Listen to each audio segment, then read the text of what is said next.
Perfecto. ¿Ya?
Can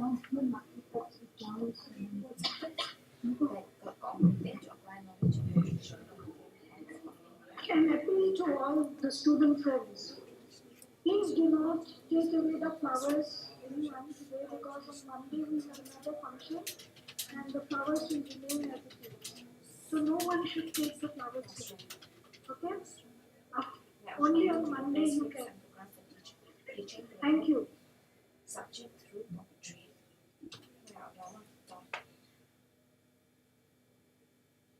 Any recommendation for school curriculum provision should be made in the school?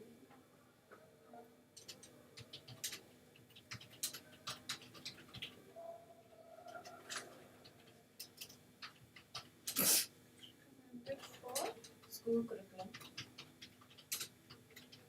whereby provision should be made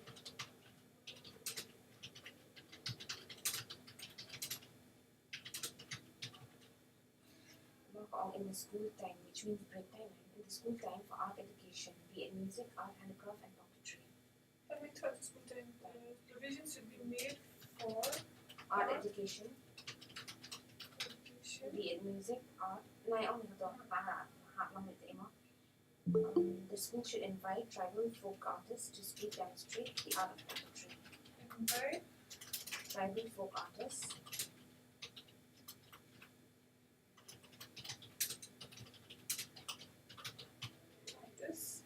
to speak and demonstrate the art of puppetry to the students.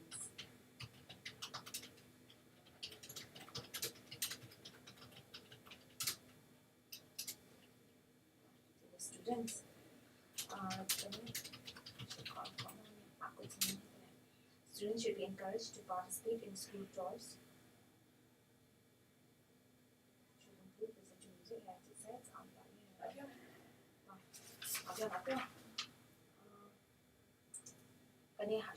art integrated education can provide a platform for future vocational interests of children. Then I thought about it.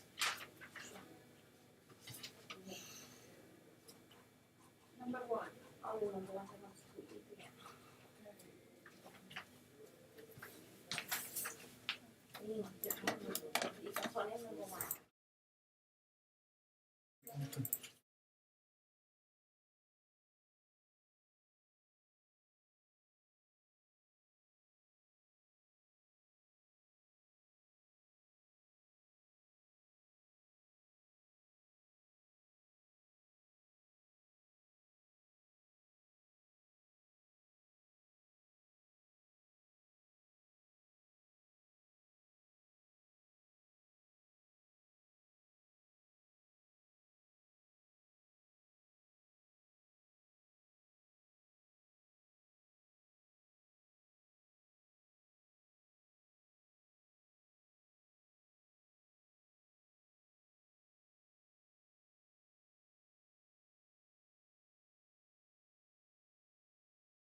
Kratunda Mahakaya, Koti Surya Samaprabha, Vignam Gurume Deva, Sarvakarayashu Sarvada. Namaskar and good evening, distinguished ladies and gentlemen of the August House. It is a matter of great privilege and honor for me to be a part of this national seminar on integration of indigenous knowledge in the school curriculum, prospects and challenges, and share my space with the learned gathering in the house. I, on behalf of Northeast Regional Institute of Education, NCERT, UNIUM, and the entire team of organizing committee of NERIE, welcome you to the valedictory session of the 2 days National Seminar on Indigenous Knowledge. India has had a long indigenous historical tradition right from Valmiki to Vedvyas to Kalhana and farther onward.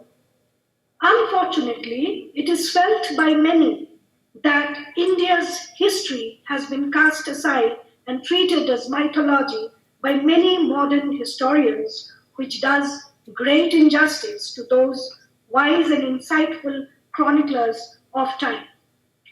In the 2020 is the first education policy of the 21st century, and it aims at creating a new system that is aligned with the aspirational goals of 21st century education, while building upon India's traditions and value systems. Science, culture, civilization, art, history, etc. are an important part of our glorious tradition, and our young generation should be aware of these and respect these age-old traditions and knowledge system with pride. Referring to India's glorious past, I remember at this time what Albert Einstein said, and I quote, "We owe a lot to the Indians who taught us how to count, without which no worthwhile scientific discovery could have been made." There are long list of India's achievement from the historical past that we come to know. The richest country in the world till the 17th century was India. The number system, the zero, the decimal system, algebra, trigonometry, calculus, and even the game of chess was first invented in India. India was the fund of which is approved by NCERT and provided by the Government of India under the school education. All the participants who are here in persons and those are online, I welcome all of you once again, and here I want to stop. Thank you very much. Thanks.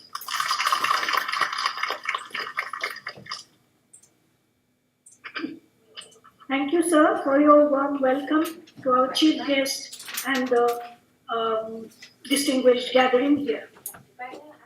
We would now like to felicitate our chief guest, but before that, we deem it a privilege to introduce our esteemed chief guest to the august gathering. The chief guest for today's function is Professor Noni Gopal Mohanto, a name which needs no introduction in the country's academic arena for his brilliant academic credentials. It is a long list of his achievements, but I will take a few from the list as I introduce him to the House. Dr. Noni Gopal Mohanto is a professor and head of the Department of Political Science and Director, Center for Southeast Asia, Guwahati University, Assam. He is currently the Education Advisor to the Government of Assam. His research interest includes issues of peace and conflict resolution, human development and security, insurgency, ethnicity, and identity politics. He has studied in Jawaharlal Nehru University. Professor Mahanta was a Rotary World Peace Fellow in the University of California, Berkeley from 2002 to 2004. As a World Peace Fellow, he traveled to various parts of the world, including Europe and South Asia, for his internship and empirical work. Professor Mahanta has published articles in various journals and has written a number of books and often appears as an expert in the media. Professor Mahanta actively participates in various issues of the state and nation through his popular writings, seminar, debate, and discussion in various platforms, including television and print media. Professor Mahanta is also the recipient of the ERDF Award of Excellence in the year 2009 for creating public awareness from civic and social rights and responsibilities. Professor Mahanta is actively associated with various policy-making bodies of Government of Assam. He is currently the member of State Planning Board, known as State Innovation and Transformation IO. Some of the departments from where Mahanta rendered his consultancy and advisorial services include the Department of Education, Government of Assam, Secondary Education Board of Assam, Principal Accountant General, Indian Audit and Accounts Department, Government of India, member of High Power Body of Restructuring Cotton College University, board member to Tata Institute of Social Sciences, and etc. etc. Professor Mahanta is also associated with a number of high power bodies in the state, and he has delivered invited lectures at various prestigious world forums. Some of these include first Rotary International World Peace Symposium at Chicago, USA in June 2007. Second World Peace Symposium at Birmingham, UK in September 2008. Rotary International World Peace Symposium held at Bangkok in the year 2013. Professor Mahanta has been also a visiting fellow to International Peace Research Institute, Norway, Oslo. He is currently the president of Northeast India Political Science Association for the last 4 years. His book, Confronting the State, Alpha's Quest for Sovereignty, published by Sales, is a very well-known book. He edited a number of books, both in English and Assamese. His latest book, published, is entitled 2 Decades, Immigration, Partition, and Grouping in Assam. This is a short achievements to his credentials, and now I would like to request our volunteers to kindly help with as we felicitate our guests.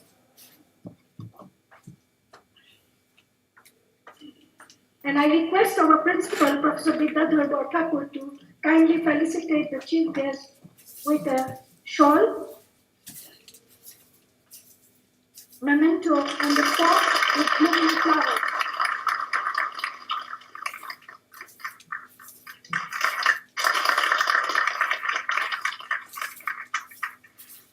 As the flowers bloom at your residence, sir, it will keep reminding you about us.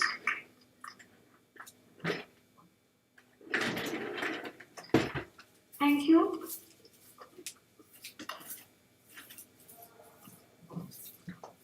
It is now time to request our chief guest, Professor Nonigopal Mahanta, sir, to kindly deliver his much awaited valedictory address. Please, sir.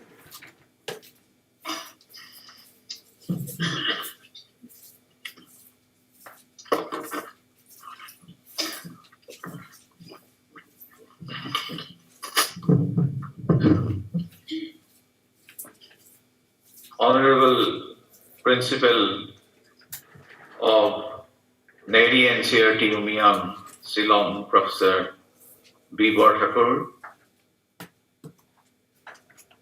Professor Subhash Chandra Roy, the coordinator of this National Seminar on Integration of Indigenous Knowledge in the School Curriculum, Prospects and Challenges, Dr. Tulika Roy, the moderator of today's program, dear paper presenters, and invited guests and dear friends.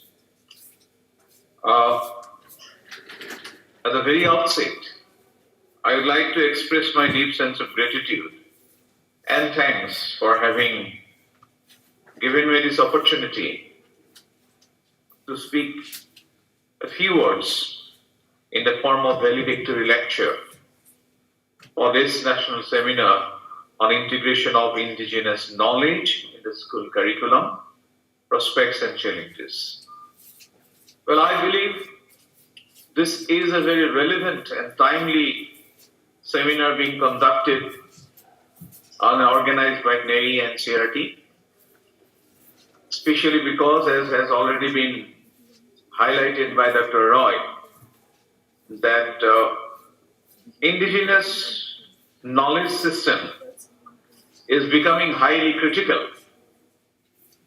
It's not critical because NEP says, but why it has become all of a sudden important, because NEP has given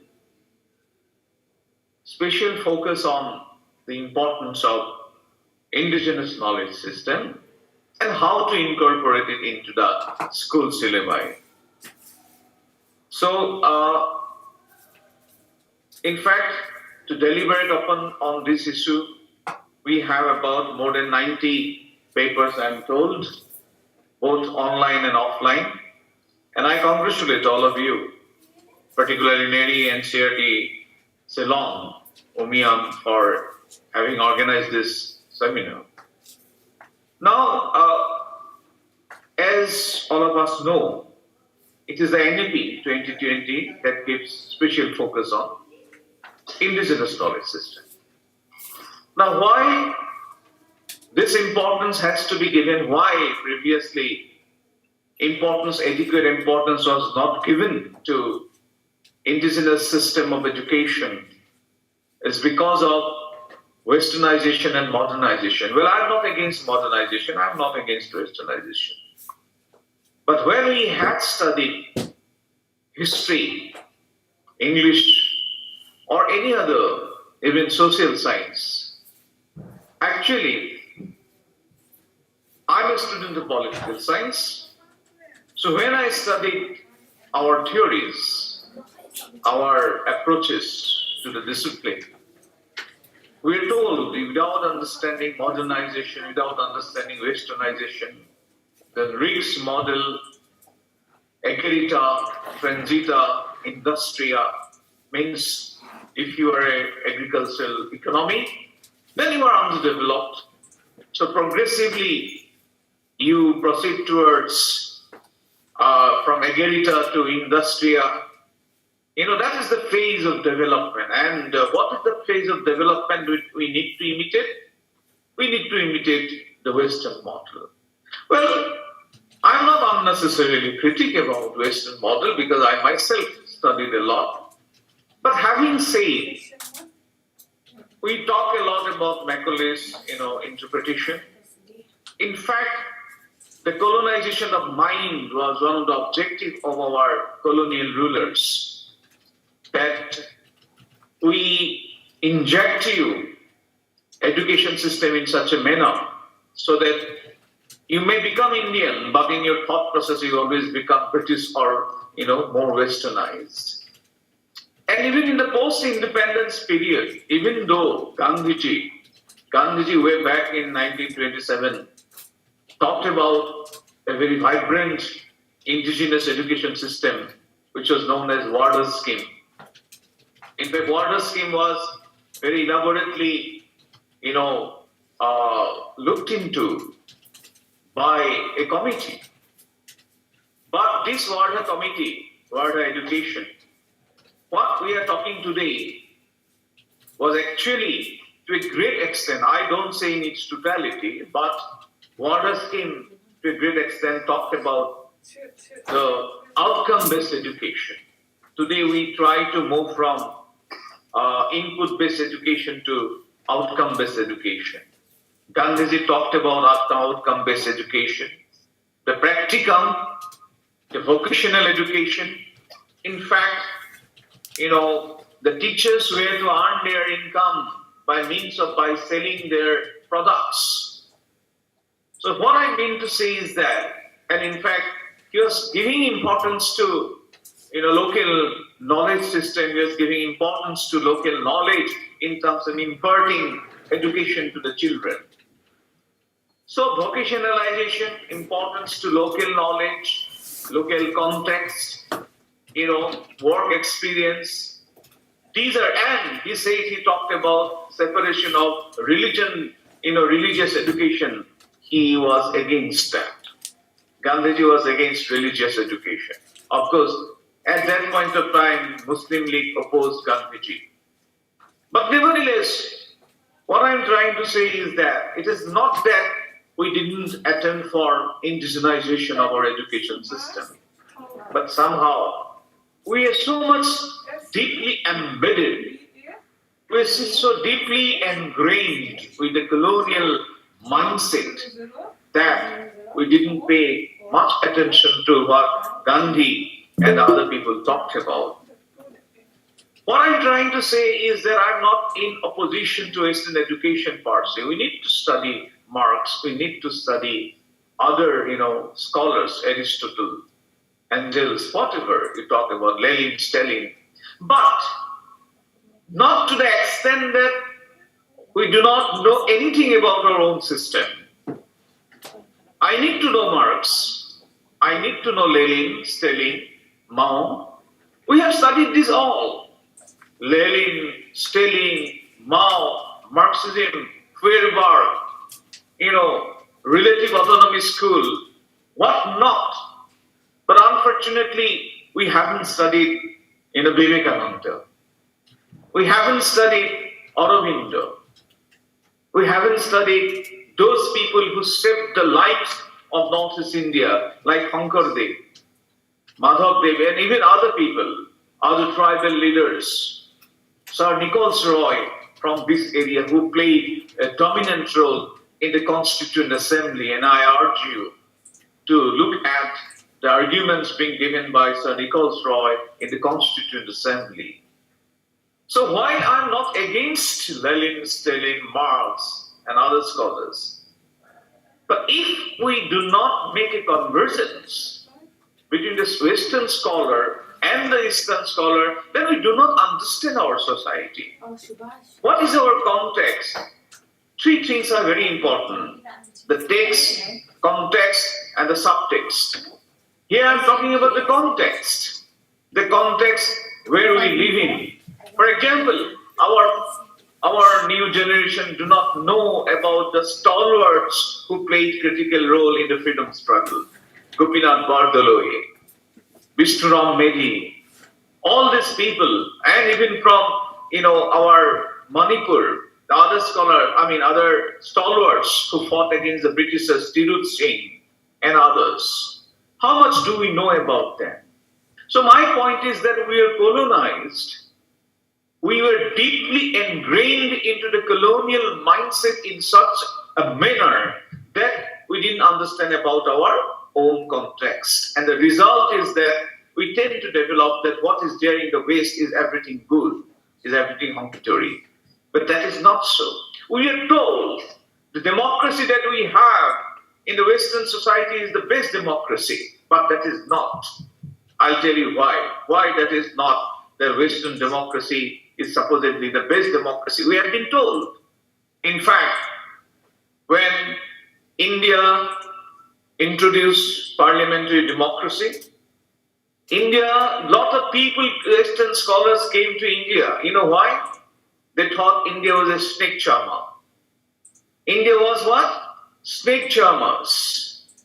They thought a country which is communally divided, which is perhaps the most diversified nation on earth, how would they introduce democracy? Because in a democracy, what you require is that homogeneity is important. Homogeneity. Linguistic homogeneity is important. Religious homogeneity is important. If you go to Europe, if you know French, German, Spanish, or English, you would not have any problem. You will not have any problem. If you go to America, if you know French or America or Spanish, you will have no problem. So they do not deal with heterogeneity. They already think that it is the economic development would make a country democratically successful.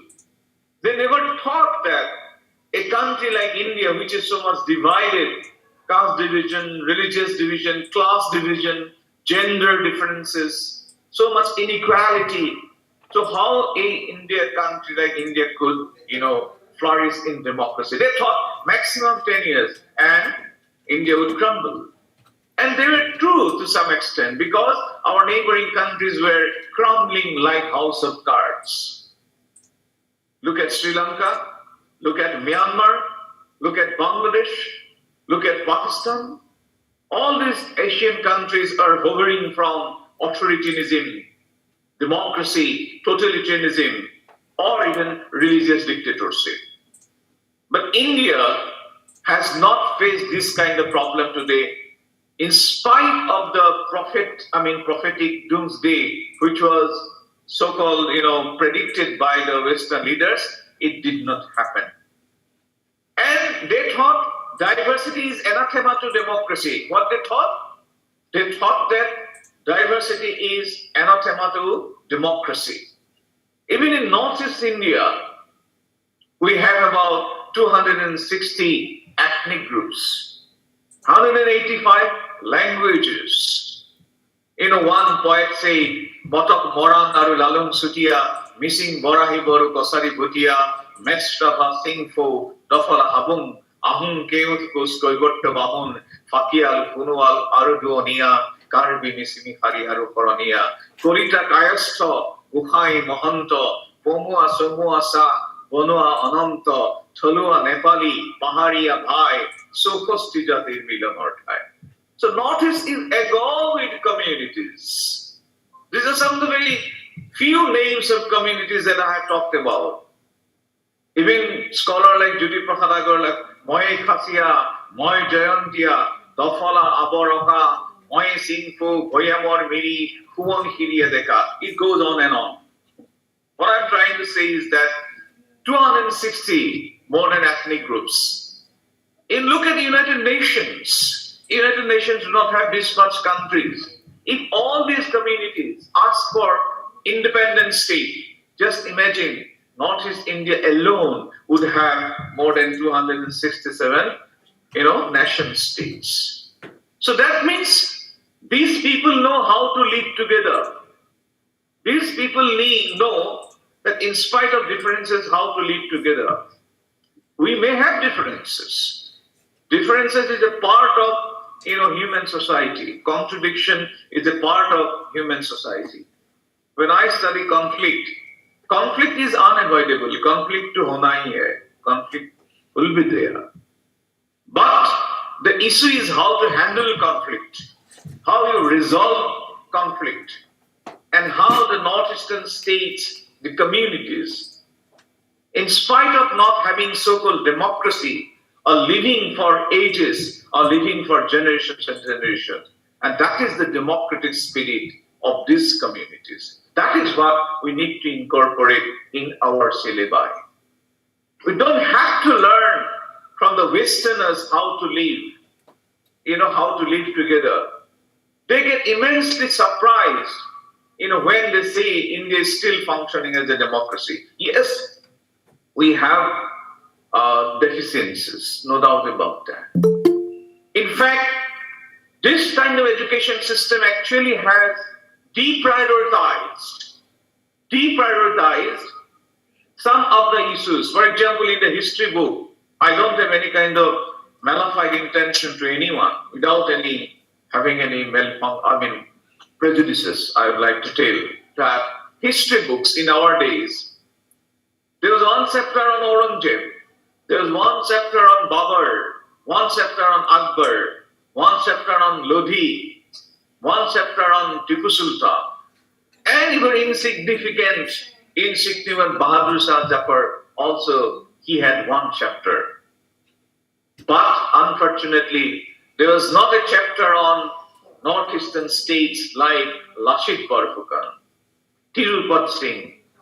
There was not a single chapter on the other Cholas, Palas dynasties.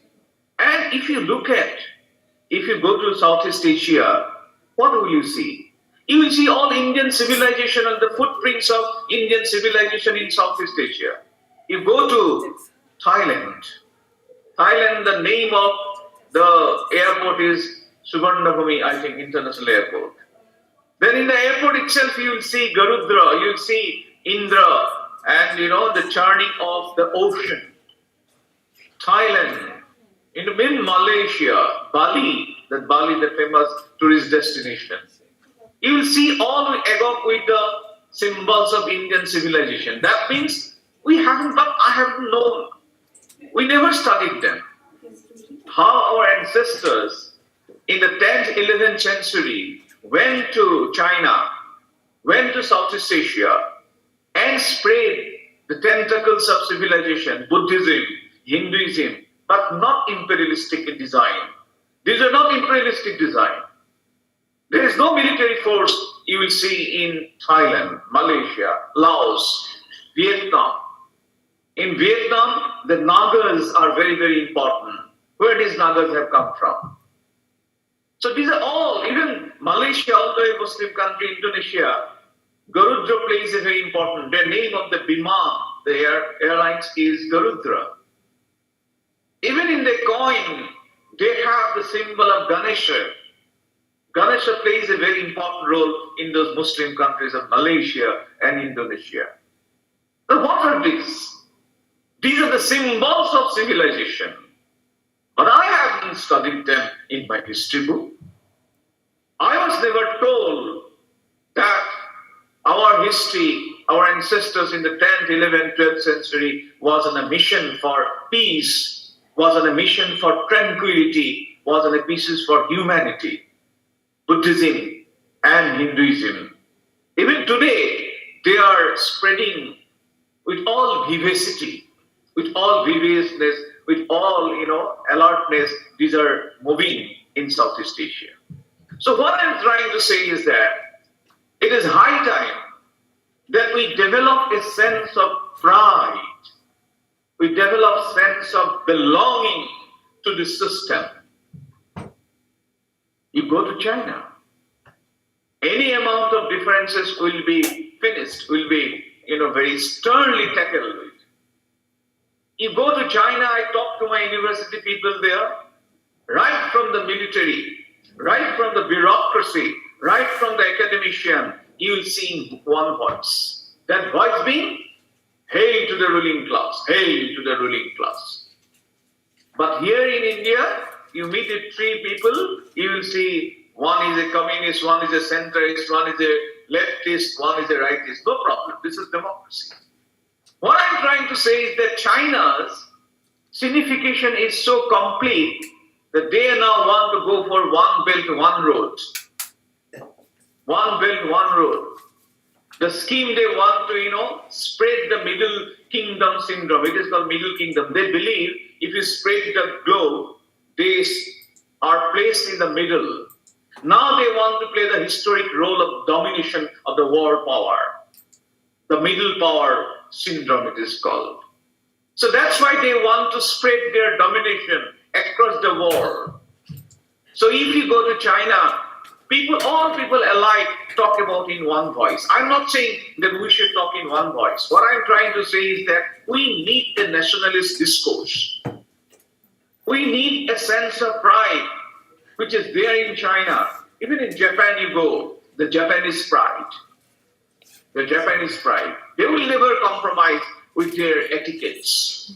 You see the Japanese movies, how they traditionally greet each other, how they go for their, serving of foods, their customs, their rituals, they will never compromise. Even America calls it American exceptionalism.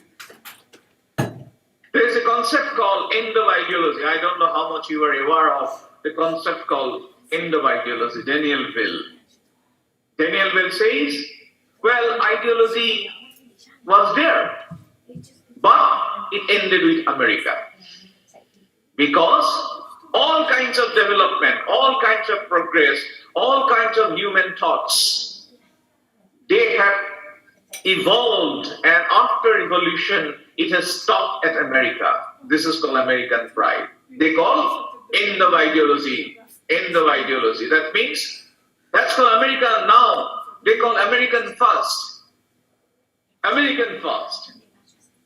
So what I'm trying to say is that we believe we should be like them, but today, America, the kind of racial discrimination, I was there. I'm not saying all the states are having racial discrimination, but now America, thanks to Trump, that this kind of American exceptionalism is now growing harder and harder. Mexican people are looked down upon. White supremacy is becoming critical. Gun violence. I'm not justifying, I'm not saying they're good. But what I'm trying to say is that American supremacy, they never like to be challenged by any Asians. They do not like it to be challenged by any Latino. Go to England. I have visited this place, that's why I can tell you. UK people are with so much of ego. Their queen is the ultimate manifestation of their aristocracy. They believe It's an extremely conservative society. Conservative society. They do not like to compromise their tradition. Just because they speak English and they're very well developed doesn't necessarily mean that they would abandon their tradition. They would abandon their aristocracy. Queen is the essence of their, that morale, that strong determination that they have. So what I'm trying to say is that, my dear friends, we have been taught about that we are divided, that we are fragmented, that we are casteist, that we are communalist, that we are regionally polarized.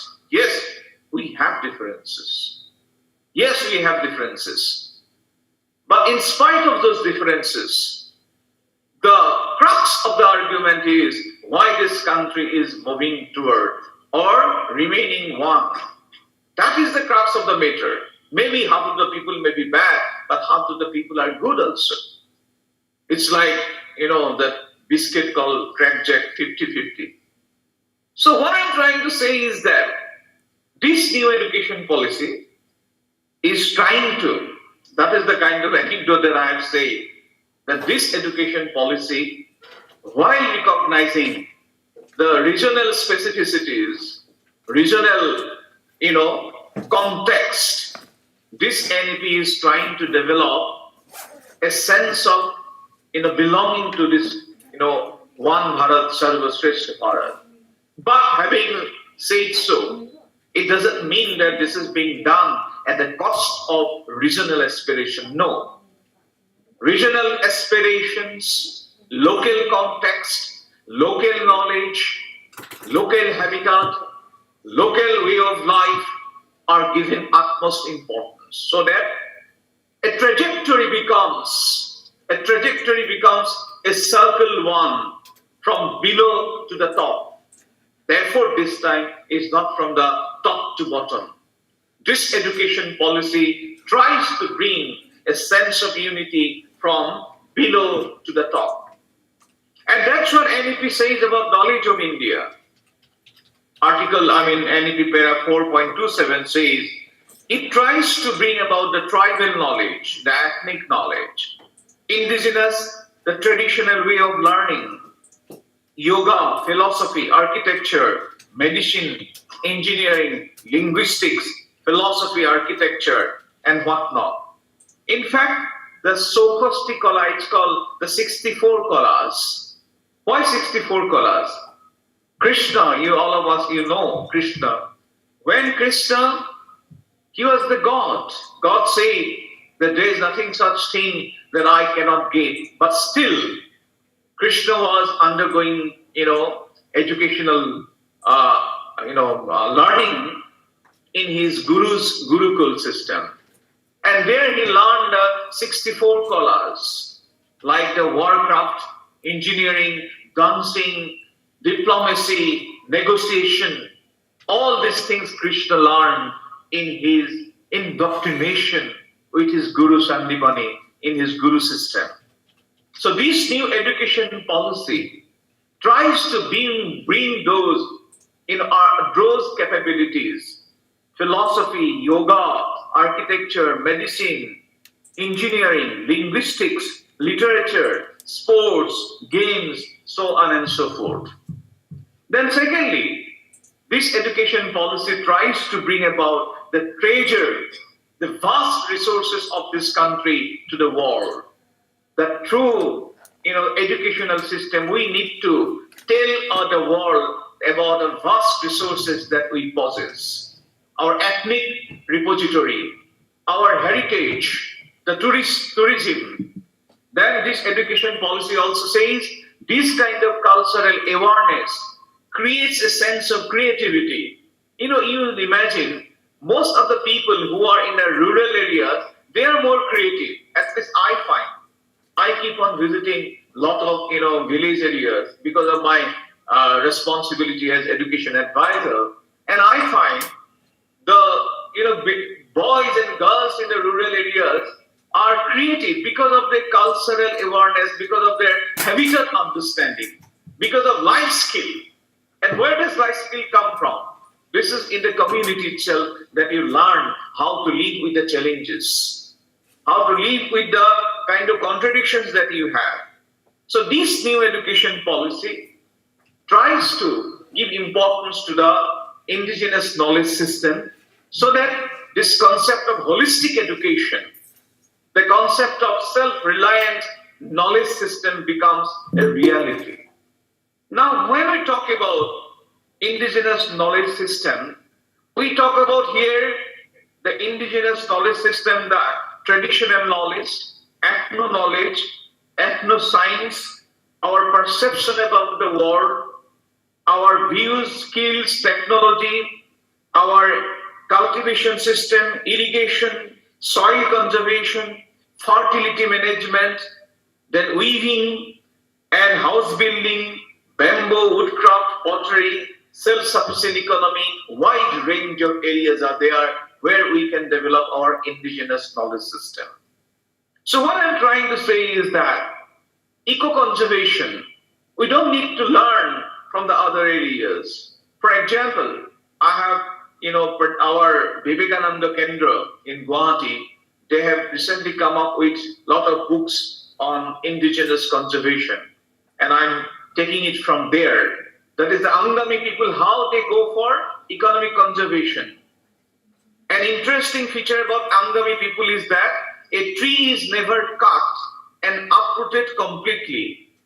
2 or 3 feet of the tree trunk are usually left. Why? Often such trunk grows branches, and the growth of these branches is fast because of the strong trunk, which its deep roots can spread its roots and other branches.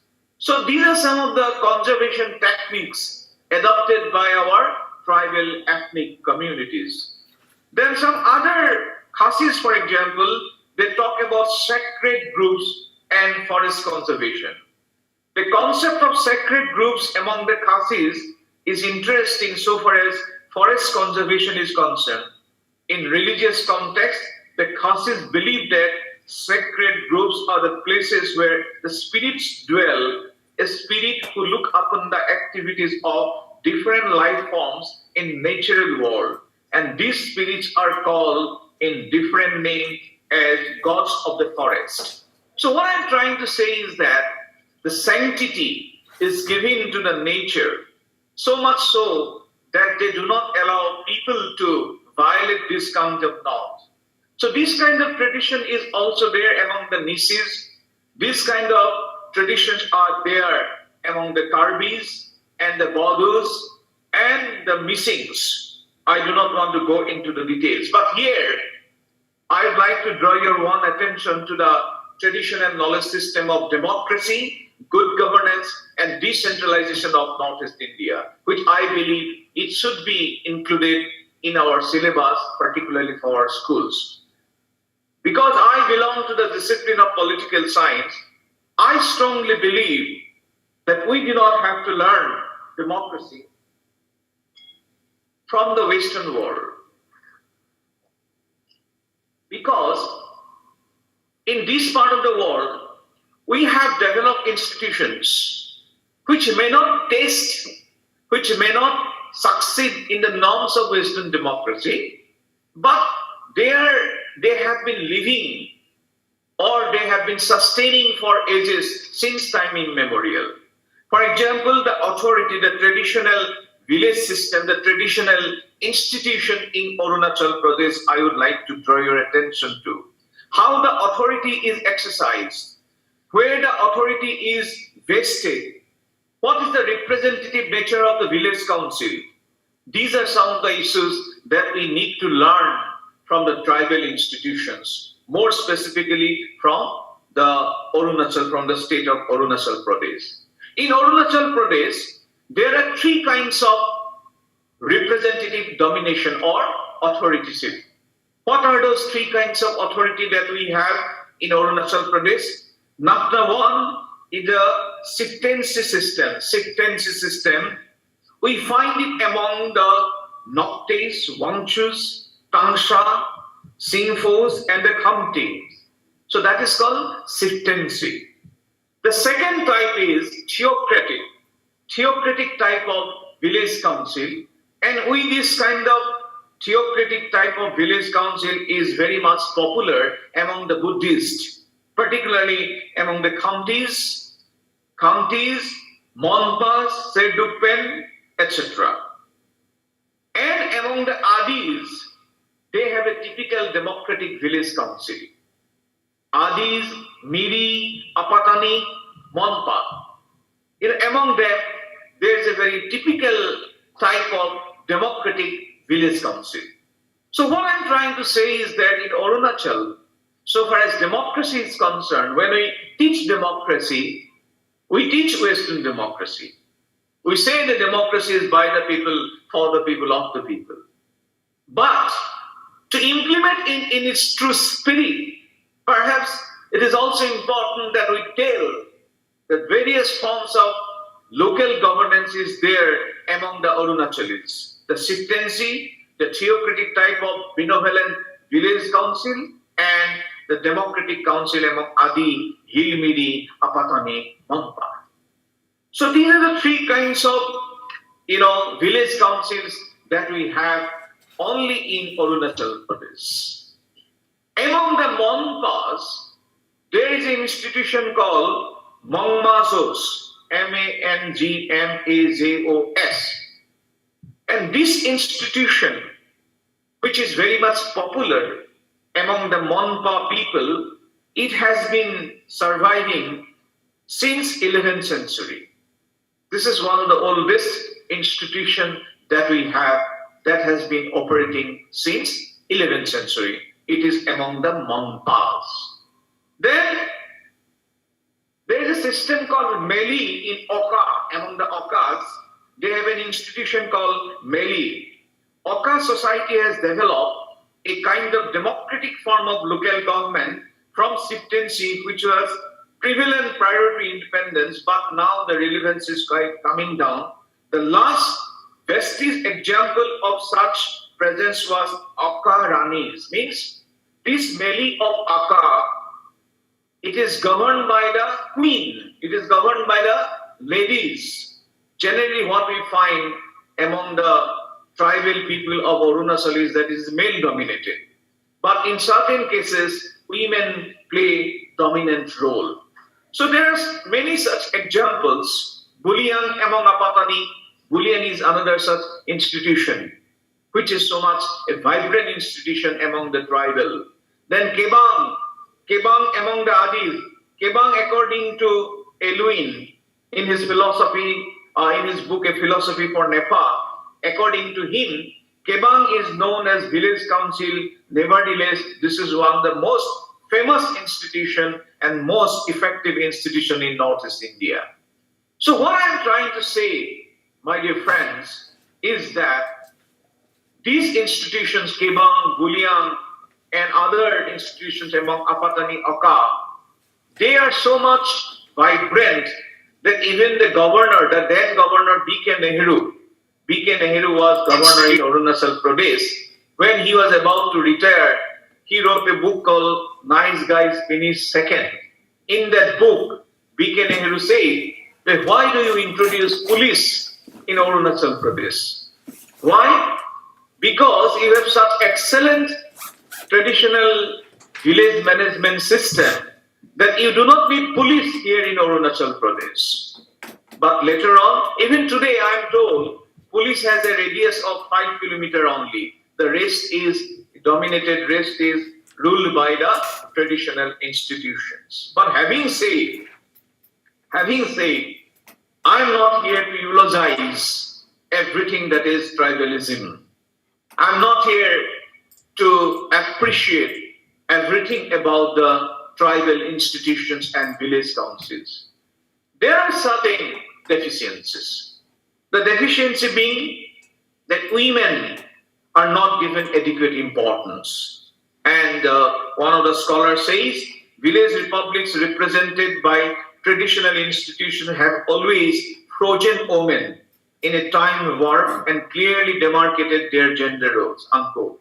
I accept that in most of these traditional institutions, the role of women is not very dynamic. But nevertheless, with the changing facets of modernity, with the changing facets of our democracy, I believe these institutions can change and accommodate the burgeoning demand, or we can accommodate the women into the whole ruling process. So, these institutions are some of the examples. That's how we govern our democracy. So what I'm trying to say is that when I talk about democracy, democracy is not about fundamental rights only. Democracy is not about freedom of speech. It's not about only the women right or the rights that we enjoy. Of course, rights remain the most important dimension of democracy. There's no doubt about that. But along with rights, democracy is also about how we arrive at decisions, how we negotiate our differences. Does consensus play a role?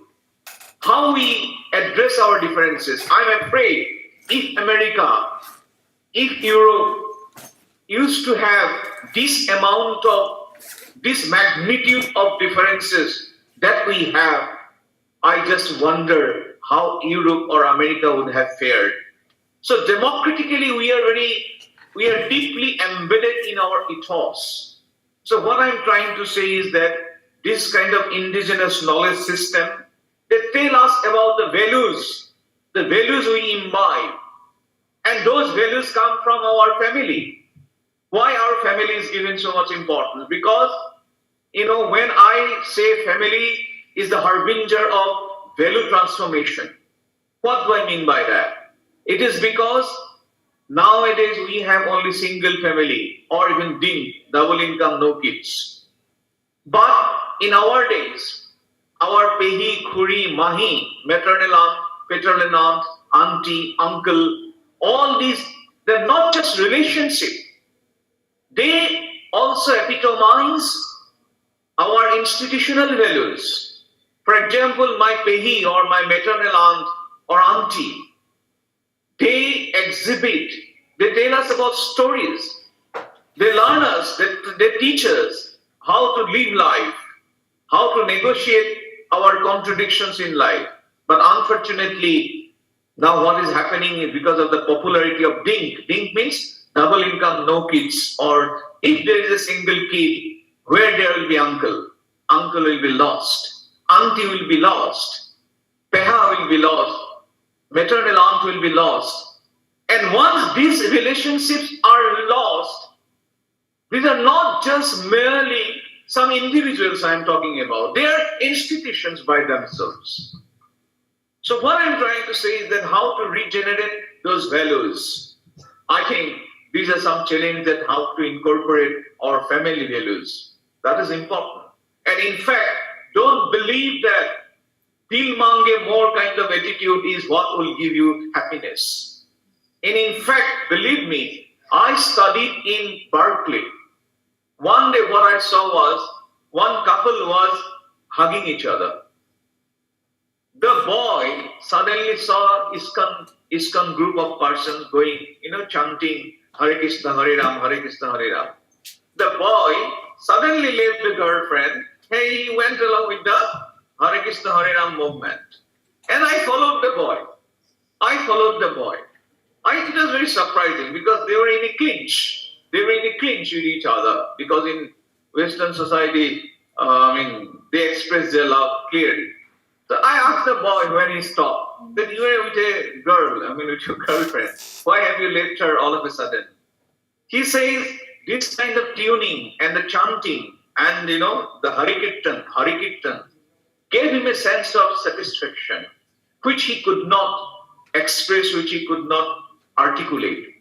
So it was a very natural inclination that he went along. What I'm trying to say is that possessive individualism is important. You need good life. Dil mange more. Why not? It's my life. With cigarette in my hand, I felt like a man. There's no doubt about it. We need good life. But the fact is that that is not enough. That is not enough. Otherwise, why the suicide rates are increasing in such an exorbitant rate?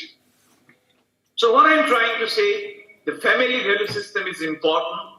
Environmental conservation that has been given to us by communities, we also need to include it in our syllabi.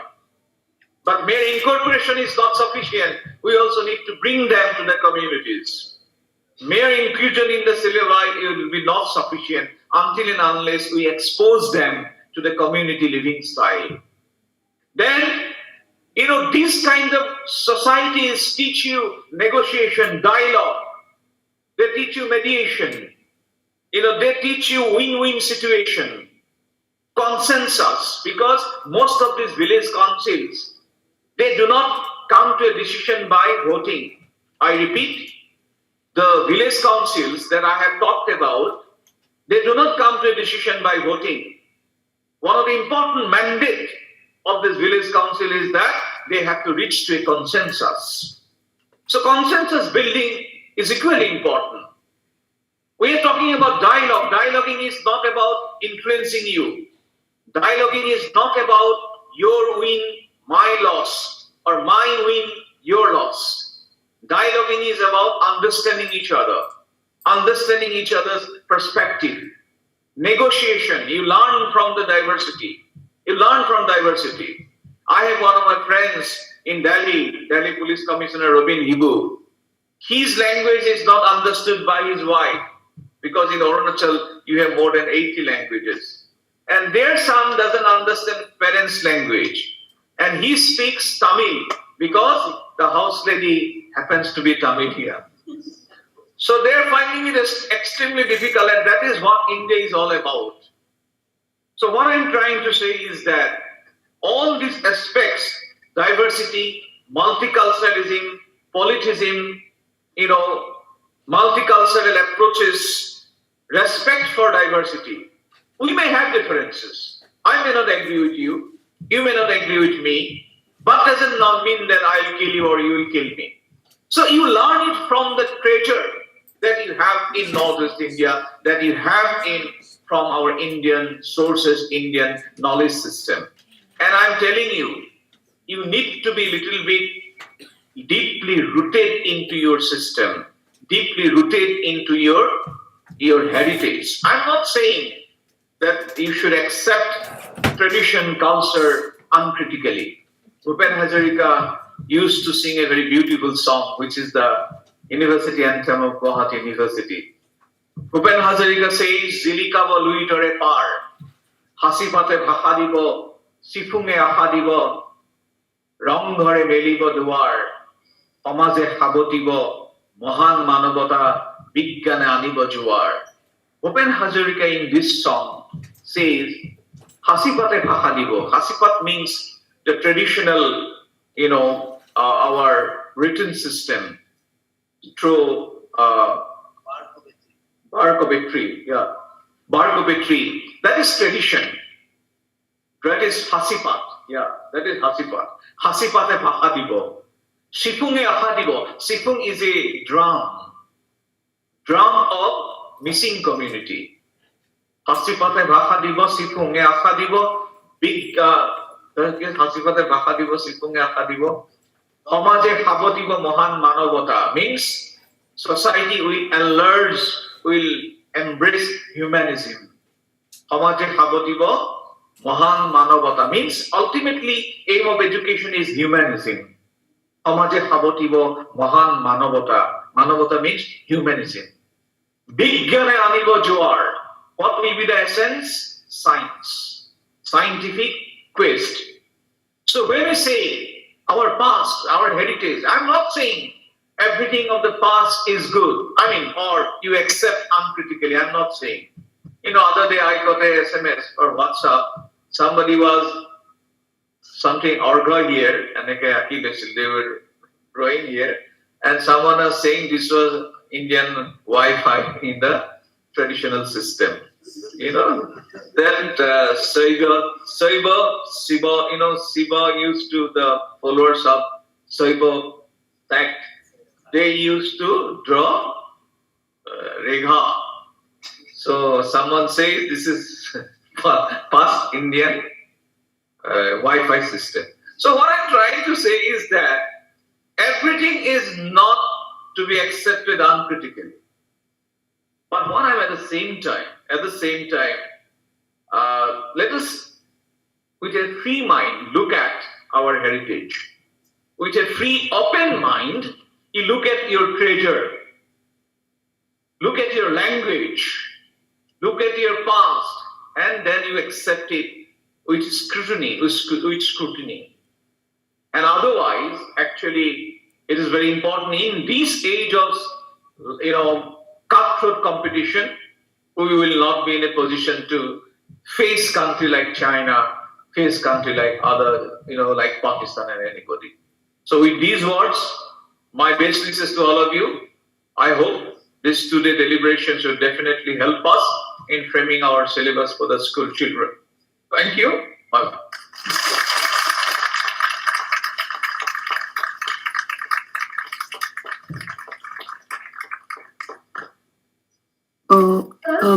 This presentation and the words of wisdom.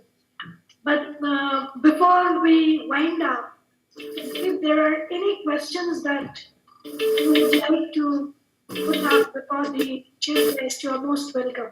Anyone, any comments, observations, or I want to say a few words before conclusion. Later on, we can talk.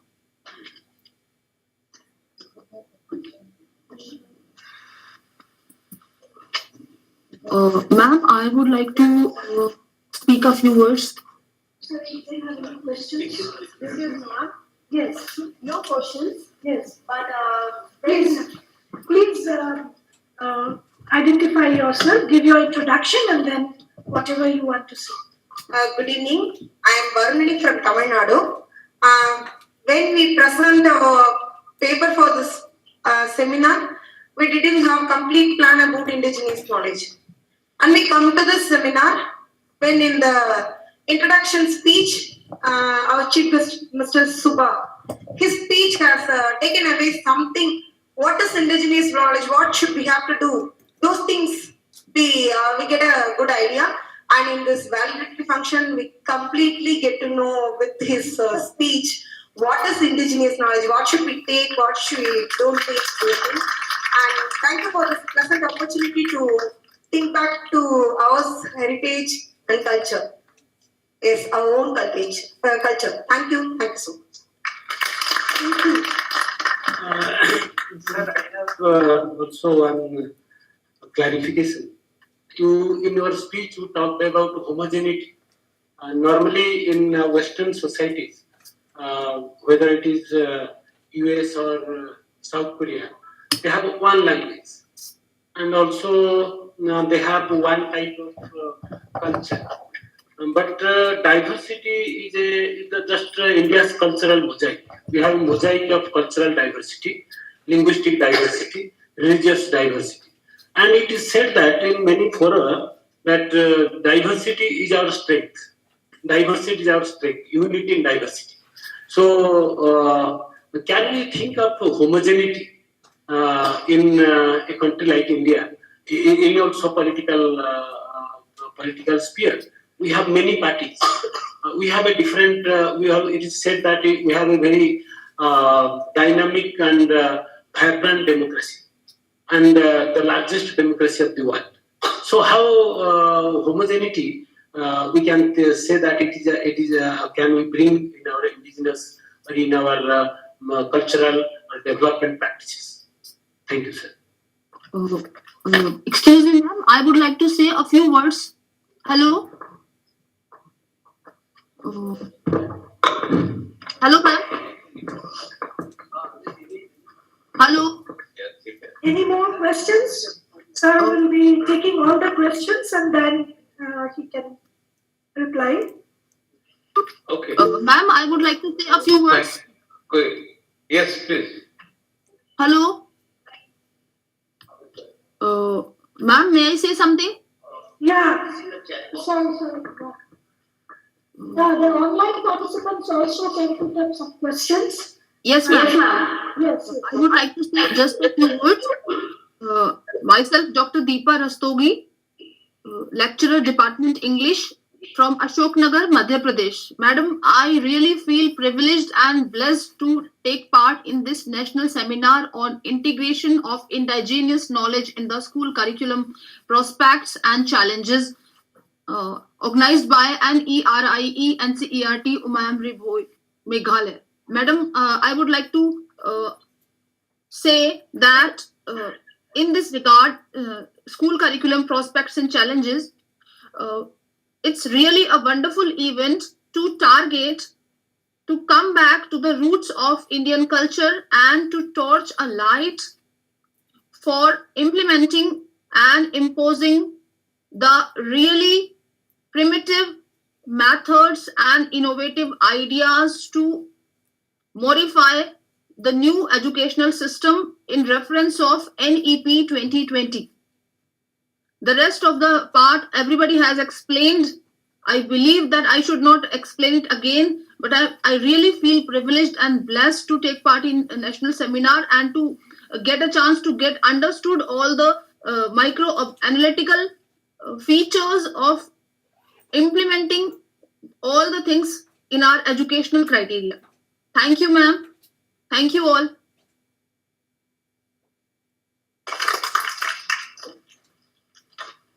Okay. Hello, am I audible? Yeah, thank you. What Professor Pradhan has said, in the midst of this diversity, how to generate that homogeneity in a multicultural society like ours, isn't it? Well, it's a very pertinent question was Professor Pradhan has been asking, and it's a burning question for all of us. But, what India is doing, there is a civilizational actually axis which keeps this society binding. That homogeneity is coming also from a civilizational legacy. Why I have said it because even if you look at the 13th, 14th century Assam or 15th century Assam, you will see a great, trust was on Indian civilization. Dhanya dhanya kolikal, dhanya dhanya, dhanya naratadubhal, dhanya dhanya, bharata borikhe. So right from the days of, 7th century, even during 7th century, Kumar Bhaskar Verma. Kumar Bhaskar Verma, he brought Huan Sang. And a sense of belonging was there, the trade was there, the trade of unity was there in spite of many such differences. Even in Northeast India, already we have, as I said, more than 260 ethnic groups. But you will see imprints of civilizational values right in Arunachal, right in, for example, it's all meat, Hirimba. The Hirimba trajectory, the cult is there among the Dimasa people. And even today, they celebrate Hirimba Day with lot of enthusiasm. Likewise, even Manipur tells us the stories of Babrubahan. Babrubahan, where Arjun was killed here. So what I'm trying to say is that there are differences, but there are unifying traits of civilizational axis that helps us to keep us united. That is number one. Number two, but in today's context, if you look at the militancy, I have written a book on Ulfa. The militancy that we have had is now declining. Declining not because of the popularization or whatever of Indian state, but because of thanks to globalization.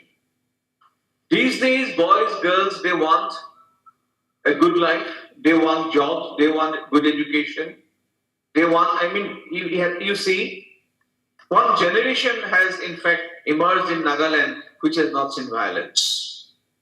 Even in Manipur, the extent of violence is coming down. Assam is almost now violence free. So what I'm trying to say is that it is not that they have come out of that ideological baggage, but economic development and the realization that we we are more in a beneficial position being with India than with China.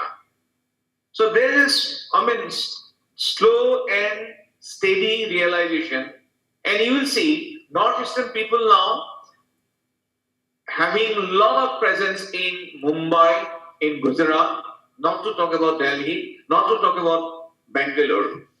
So although there is certain simmering conflict, but by and large, the classical insurgency which you had during the 60s, 70s, 80s is no longer here.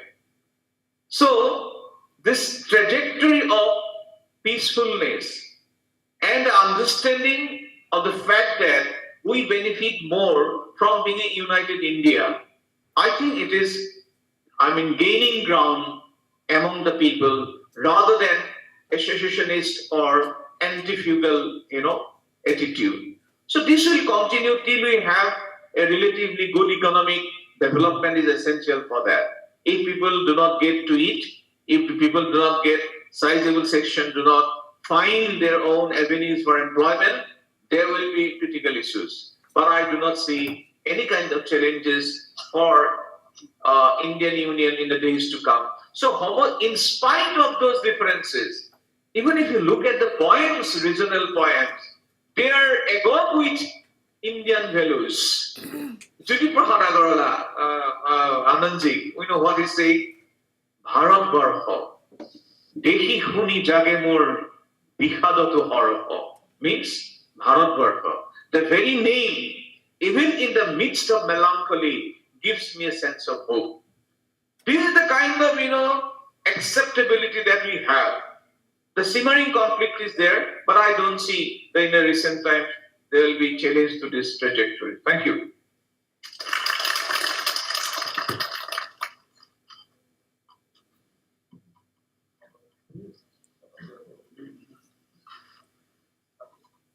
Yeah, it is now time for us to have a few feedback from the participants who have come from far-flung areas that about this seminar. At least one lady participant and a gentleman would be good enough. Please. Okay. You can come, please. Come here.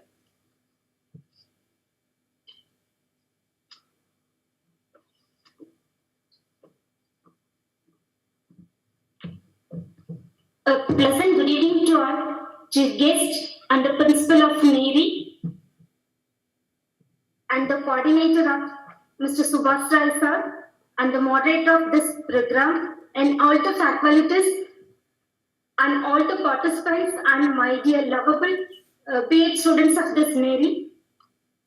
Once again, a pleasant evening to everyone.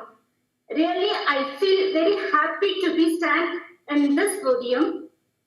So, as already my friend told, you have given a broad knowledge about indigenous knowledge. Before coming here, NERIE, we have only little knowledge about indigenous knowledge. Just what I am trying to say that only 5% or 10% we know that. But after coming here, we have got a complete clarity of indigenous knowledge. How we have to incorporate in our curriculum, how we have to take this indigenous knowledge to the next generation, what are the methodologies, how we have to bring out a tradition to the new generation. So all those things we have got from here. I try to promise here, surely I will take all the traditions to the next generation. After I'm working as a teacher, I can do that. So thank you so much for giving me this opportunity. Thank you, one and all.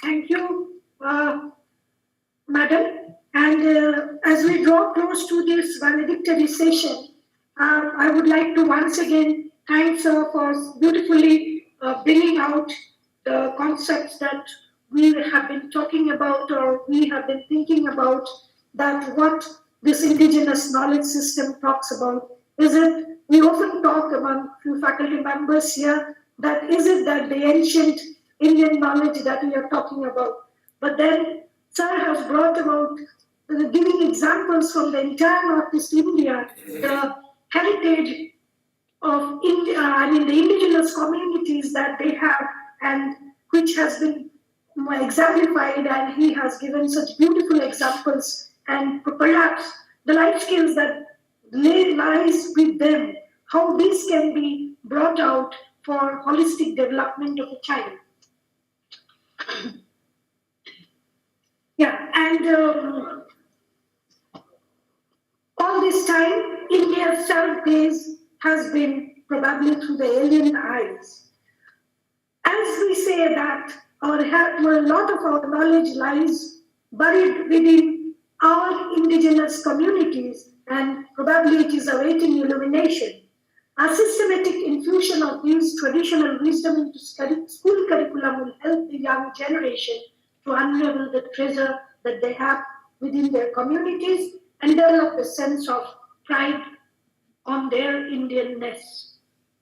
And at this time, I would like to call upon Professor Subhash Chandra Roy, the coordinator of the program, to briefly summarize the 2 days deliberation in the seminar and offer the formal vote of thanks.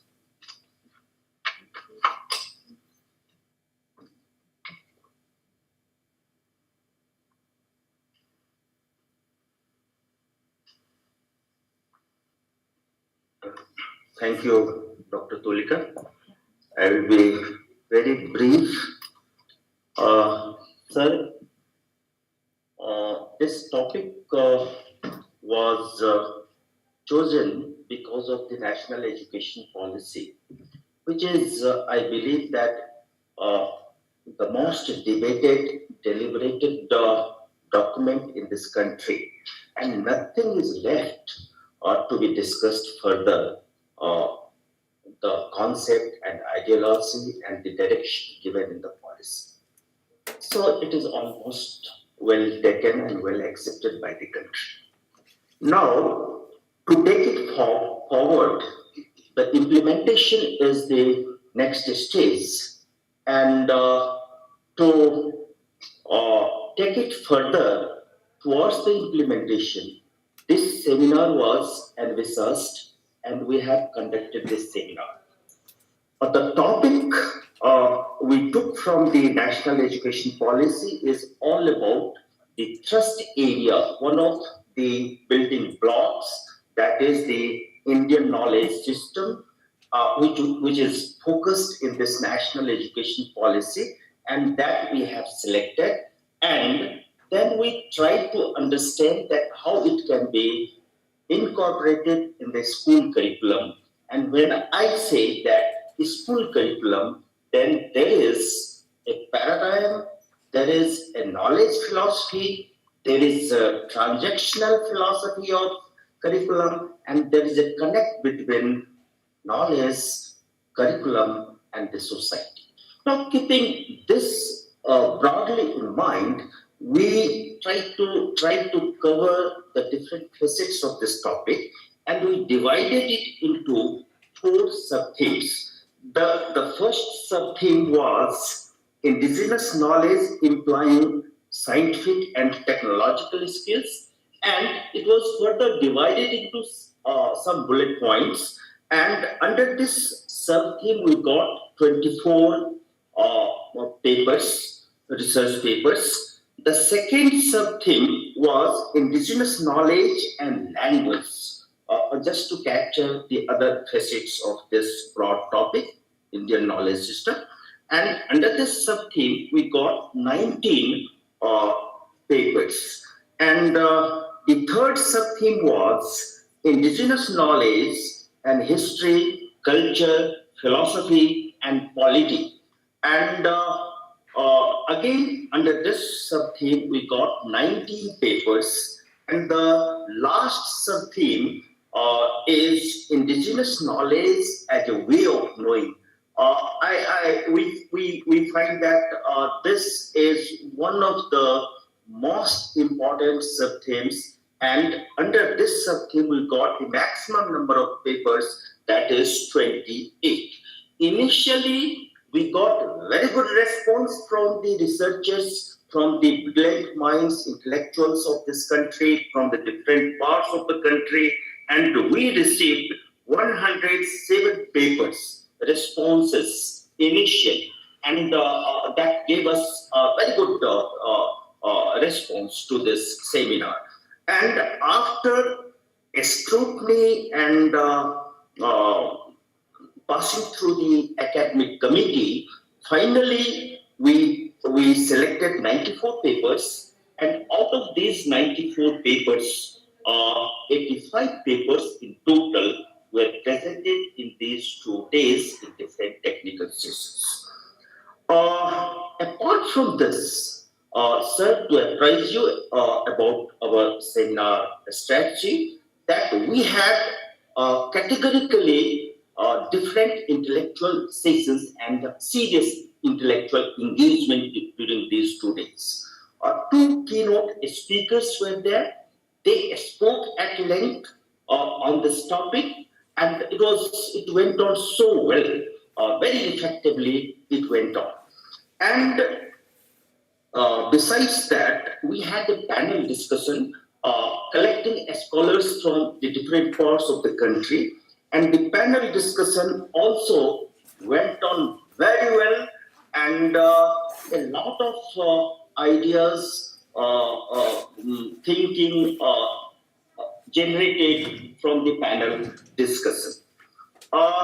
To sum up, some of the issues raised in this seminar is one, that the very connotation of the indigenous knowledge or the word indigenous, that is to be debated, because it was raised in the deliberation that this indigeneity has different connotations, and the different connotations should be taken into consideration when we are going to deal with this particular word. And then there was another issue that how to document the oral tradition, oral knowledge, or oral Indian knowledge, cultural knowledge, which is embedded in the society. So which is not documented, which is not written, which is mostly oral, how to bring that thing to the document or to the curriculum. That was another issue which cropped up during the intellectual engagement.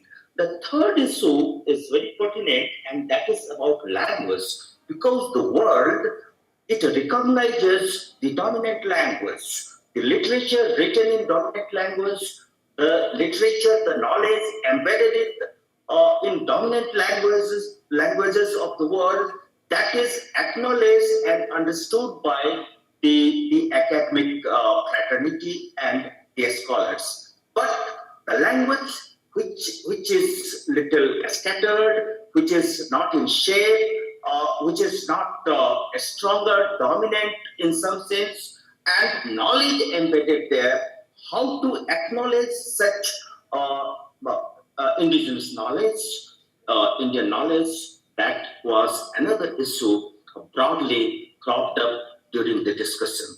The third thing is the epistemological part of the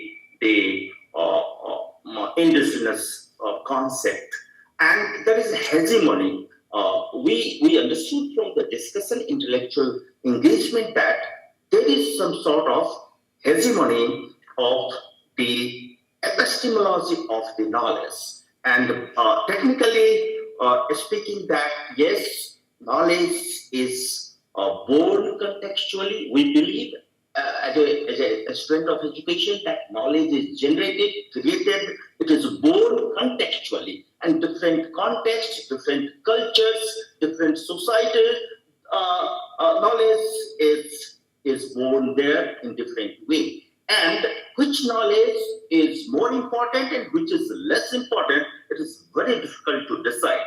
So it was an issue in the deliberation, and it's a very pertinent issue how to decide and take a call take a call, which one to pick up and which one to implement further. So that I found it very important issue. Then the one important issue is always with this indigenous knowledge, the old knowledge, the traditional knowledge, and that is the legitimization of the knowledge. In the scientific world, they believe they have a system to validate the knowledge, and that is the scientific system, and it is based on evidence. So a knowledge which is not evidence-based, they do not accept. It's a cause and effect relationship. So the science has its own way to validate knowledge. But most of the knowledge we have in a country like India, a vast country like India, the oldest, one of the oldest civilization in the world, we have many things which are to be validated, how they will be validated, how they will be identified and validated and will be accepted by the rest of the world. That is one of the issues. Then the very important issue from the academic point of view, from the NCERT point of view, from the teacher-educator point of view, is how to integrate this wisdom, this chunk of wisdom embedded in our Indian society in different cultures, different geographical areas, different languages, how to integrate in the curriculum. And when I say curriculum, it means that the knowledge system, it means that the transaction, the pedagogy, it means that the assessment, it means that many teaching, learning materials associated with the transaction of this curriculum. And the entire setup of schooling and different stages of schooling as per the new policy. So how to integrate it is challenge. So integration, this issue cropped up in a big way during our intellectual engagement. So these are some of the pertinent issues we could understand from the deliberations, intellectual deliberations, apart from the discussions went on in the technical sessions, and they have put in the papers. Sir, with this, now I would do the customary thing, the vote of thanks. I would begin with my own organization. First of all, I would extend my heartiest thanks to the Honorable Director of NCERT and the entire NCERT family for allowing me to go ahead with this seminar program and to conduct this program. I am very much thankful to the chief guest on the inaugural session, Professor T.B. Subba, the acting Vice Chancellor of NEHU. Professor T.B. Subba, a man of anthropology, and very nicely, he only raised the idea and the differences in the connotations of the indigeneity.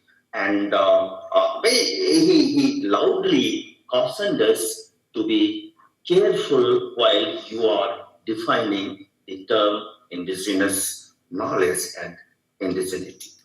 I'm very much thankful to Professor T.D. Subba for accepting our offer and being the chief guest on the occasion of inaugural session. I am very much thankful to the two speakers, keynote speakers, Professor Pushpanathan and Professor Arvind Kumar Jha.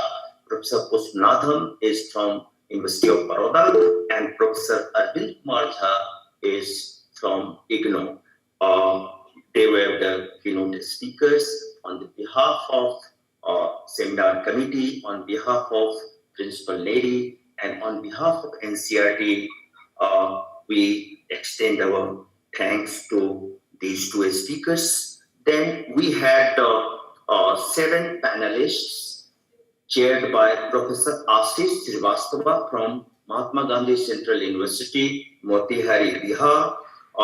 I extend on behalf of the seminar committee, the principal lady, and the entire NCERT team, I extend my heartfelt thanks to Professor Ashish Srivastava, Professor Pushpanathan, Professor Arvind Kumar Jha, Professor Sharad Sinha, Professor P.C. Agrawal, Professor Y. Srikant, Professor Manoj Saxena as panelists, and they enlightened us with a lot of new ideas, and they enriched this today's seminar with their ideas. So I am very much thankful to them.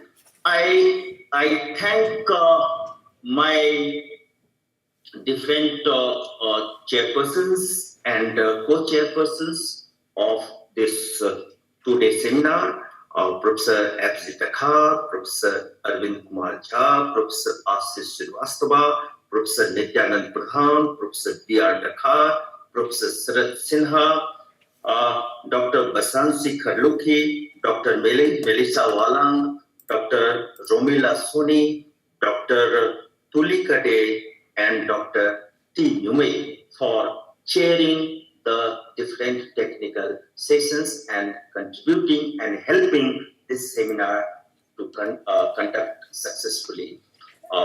Many thanks to you all, my dear colleagues and friends. I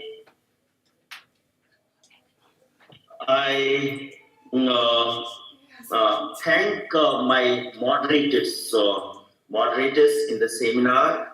I thank from my heart to Dr. Seema Sehgal, Associate Professor here in NERIE.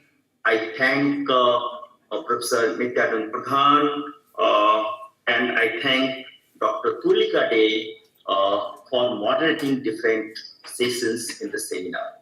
I thank all the rapporteurs who have done a wonderful job and who have captured and reported me, prepared the reports, and they set the session in order, and they have submitted the reports timely. So much thanks to you all. I especially now the delegates who joined online, delegates who joined physically here this today's seminar. I really am so thankful to all of you for sending papers, for coming, joining the sessions, for presenting your papers, participating in the intellectual discussion, and enriching this seminar with your presence and with your deliberation. Many thanks to all the delegates who are here in person and who are connected online. I am very much thankful to my respected principal, Professor B.R. Thakur, who is the backbone behind the conduct of this seminar, and who has always given the guidance and all the support to conduct this seminar successfully. Many thanks to you, sir, for all the support you have provided to us for conducting this seminar. There were different committees constituted to conduct this seminar. I am so much thankful to all the committee members who have done their job the best, I would say, as a coordinator. They have done their job the best. Many thanks to all the members, my friend in the institute. I'm thankful to the media persons. I have seen a couple of them, young girl and boy. They are here. They are capturing, coming here right from the entrance to the hall. They are capturing everything, and they have done, and they will be releasing this news to the public. Many thanks for your coming and capturing this for your endeavor. I am very much thankful to all the teaching and non-teaching staff of NERIE, all the teaching and non-teaching staff, who have contributed directly, indirectly, in any way for the conduct of this seminar successfully. Many thanks to all of you. Especially, my special thanks go to Dr. Seema R, Ms. Amandeep, and Mr. Devraju, who have enormously supported and contributed to this seminar for their smooth conduct. Many thanks to all of you. A special thanks to all of you. I am really thankful too, because this became mostly the online activity. So I am really thankful to my studio and ICT team in the institute. They have done, they have worked day and night, and they have made it successful. So I am thankful to all. But finally, I am so proud that we got the just 2 minutes, sir. Your part. I kept it. We are, sir, 2 minutes. 2 minutes. We are so proud.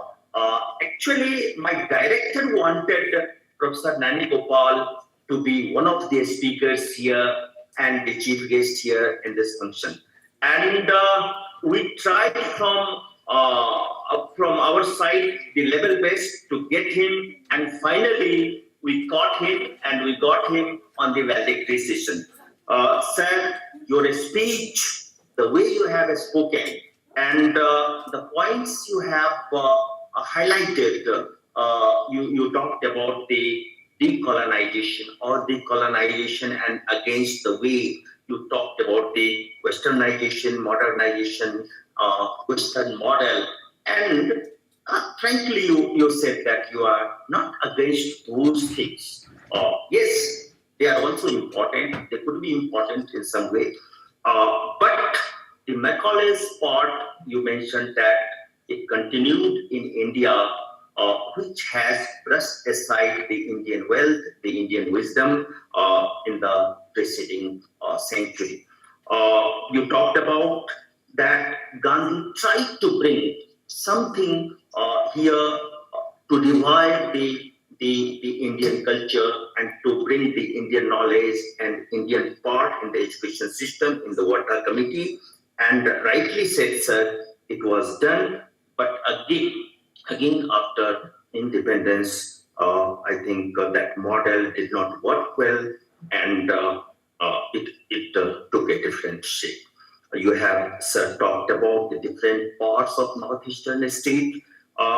You have spoken that despite the diversity, there is a vibrant democracy in our country, unlike the West, where there is homogeneity in many respects in those countries, and it is easier to bring practice democracy in those countries. But a country like India, which is very vast and diverse in nature, maintaining a democracy is something very challenging. And even the Britishers, when they were leaving, the Westerners, they could not believe that India would sustain further and the democracy will survive here. But we proved it, and you are very right, sir. Every day we are becoming stronger and stronger in that respect too. You have talked about northeastern region where more than 267 ethnic groups are there. Yes, this diversity is there. Different languages are there. This diversity is there. But you have also said that yes, it's a beauty, it's a strength, and in all these diversities, there is a common thread. And you have responded to the questions also about the homogeneity, and you have mentioned that a commonness, some common thread is very much embedded, very much lying, unseen, which has to be felt and which has to be understood and which binds us together and which makes us one India, and we are proud of this India. Sir, you have enlightened, you have spoken so nicely and bringing examples from the West, bringing examples from Arunachal, from Assam, citing many things. We are so grateful to you that you graced this occasion, you obliged us, and we are highly enlightened by your speech. Many, many thanks to you, sir, for coming and gracing this occasion. Thank you very much. Thank you all. Thank you, sir, for the formal vote of thanks and also summarizing. May I now request the House to stand for the Rashtragan.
Thank you all. And as the chief guest leaves, please do not go out. Just stand in your own place. After the chief guest leaves, please leave.